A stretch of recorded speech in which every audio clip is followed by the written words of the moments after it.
Денеска пелагониските тутунари и членови на Сдруженијето од село Добрушево и околните села го кренаа својот глас.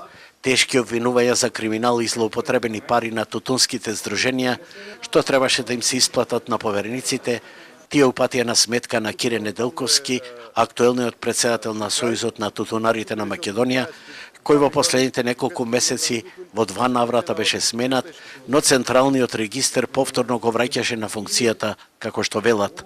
Во минатата година кусокот бил 9 милиони денари, а годинава фалаат уште 3 милиони денари и без пари останаа поверениците и сите учесници во откупот на тутунот.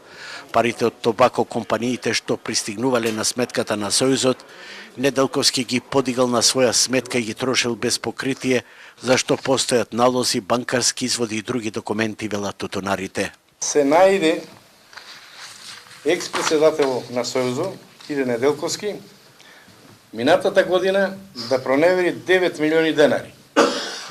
Така да од тие 9 милиони денари што требаше да му се исплатат на поверениците и на членовите учесници во откупот, останаа со куси ракави. Така и сега моментално, за декември, за јануар и дел од февруар, поверениците не се исплатени.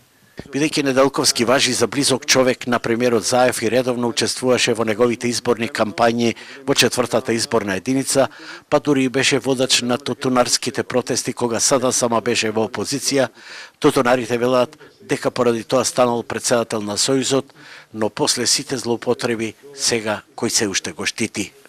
Кој го штити? Ние се прашуваме, постои криминал, што е виден, документиран, да не се превземат толку време никакви действија мерки, нешто не е во ред. Неделковски по телефон ни рече дека ги отфрла сите обвинувања и дека се започнало откако на 21 септември минатата година поднел кривична пријава за злоупотребени 2,5 милиони евра од Сдруженијата во последните 10 години. За поверениците во Сдруженијата се префрлени 7,5 милиони денари, но не знам каде завршуваат. Сега формираат нов сојуз на чело со синот на Ванчо Коцев од Неготино, каде префрлиле 1 милион денари, зашто ќе го прошириме обвинението, рече Неделковски. Очигледно, органите на прогонот ќе имаат полни раце работа, а дали власта ќе застане зад Неделковски наспроти обвинувањата на 16 тутунски здруженија, допрва ќе видиме. Факт е дека тутунарите остварија просечна откупна цена од 214 денари за килограм тутун, но поверениците што го контролира откупот останаа без пари.